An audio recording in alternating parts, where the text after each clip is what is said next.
Hello and welcome to Mitch Madness. Please remember to like and subscribe for more cool stuff.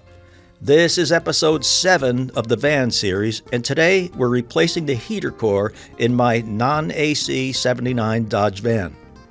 I made it to Nashville successfully, and this is the first van repair I've done here. All I have now is a very basic toolkit, so I'm hoping that this will be the last repair I need to make before my new shop is built. You probably thought by looking at your van that this would be an easy job, right? Well, you are correct. There was really not much to it at all. There's no messing around under the dash required. There are some nuts or bolts on the firewall inside the van, but other than that, all of the work is performed in the engine compartment and on the bench. It's probably not even worth the time to do the video, but at the very least, maybe you can pick up a few tips to help you, and it'll give you some peace of mind knowing that this is an easy job with no surprises. I did not record the removal of the box. It's real easy. There are nuts or bolts to remove from inside the vehicle, and all you need to do is feel around the box in the engine compartment to find the screws, nuts, and bolts. The screws have small, probably 5/16 heads, so you'll want to use your 1/4-inch drive set or a nut driver for them. From this point forward, it might be a very long time, like a year, before any more van videos will be released. I will be going back to Connecticut soon to replace the engine in my Subaru Baja, then I'll be driving the Subaru back to Nashville, so again the van will be semi-retired. But you have to stay tuned to Mitch Madness because I am getting very close to closing on a property on which to build my barndominium, which will have an epic car shop. The whole barndominium series promises to be very interesting and fun to watch. Alright, let's get into the video, and thanks as always for watching. So this is just a shot of where I'm at now after removing the whole thing. You guys are going to have to clean out in here, down inside the fender here, because there's a lot of crap. All this crud came out of there. So that's, of course, got to be removed. It's all wet and stuff.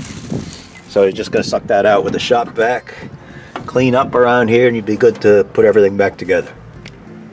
So in front of the fender, there's already a rod hole there, but there's still a lot of junk. Still a lot of junk coming out of there, so make sure you get way down in there. I'm not at home anymore. I'm in a temporary location, so I don't have my air compressor to blast that stuff back up through. And when I do the body work anyhow, this section's going to be cut out, and the rest of it will fall out then. So we're good here now. I know the light's terrible, but the box is out. Look at how clean everything is on this old truck, man. There's no rust any of these places where you'd think there would be. Just beautiful. So we're going to get everything cleaned up and painted probably and throw it back together as soon as possible. Alright, this is, I believe this is the blend door, and if I haven't already described this, it was rotted out, like that whole lower section of it was gone. So I just got this little thin piece of steel, aluminum, whatever it is, I think it's aluminum, and I got it epoxied on there. I'm going to throw a couple of nuts and bolts on there to hold it tighter, and then I need to cover it with foam. The other one had a small hole in it that I just repaired with some tape and epoxy, and I'm in the process of painting everything now. Alright, we're going to put this thing back together. The new heater core came with this adhesive back foam. Not really sure where it goes, so I put it on those sides there. Now let me show you this. I had some trouble getting the heater core in. It's not sitting down all the way, so you got to kind of get it seated. You'll figure it out. You got to get it seated in the back and then push down. It's still a little off, but it'll be fine. Alright, so the 2 screws are in, and when I tightened down that one there, it brought the heater core down, so it's sitting nice and flat where it should be now. This door here, I believe they call this the blend door. That originally had foam on the full face of both sides of this. I had a hard time finding that, so I just got some weather strip stuff. I can't imagine that that's not going to work just the same. And with this other door, the rod just simply gets attached to the door with the bracket and that one screw. There was also a small rusted out hole in this door, no big deal. I put some tape on the one side and some epoxy on the other. Before you attach the rod to the door, you've got to fish the top of the rod through the top of the box. Otherwise, you're not going to be able to manipulate it in there. So that's through there. That's where it should be now with the bracket, and just the one screw will attach the rod to the door. And after some studying, I believe that this is the correct location for this rod. I would have thought that it would have went back there between there and turned that way, as those would act as stops, but a lot of other things make more sense for it to be this way. I don't like that this door doesn't seat very well, so I'm going to put another strip of that foam on there. And this one did not have any foam on it, as far as I can remember. Now I've got the second door and the rod situated correctly. So what we'll be doing now is just we're gonna feed this down in there, and so that the bottoms of these little deals at the bottom of the doors. It's really sunny out here. I can't see the viewfinder very well.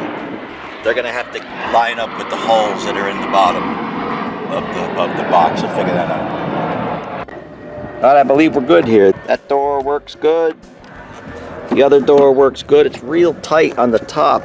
It almost seems like this isn't going down all the way, but I remember it being scratch being here all the time. So it must just be something that was always that way.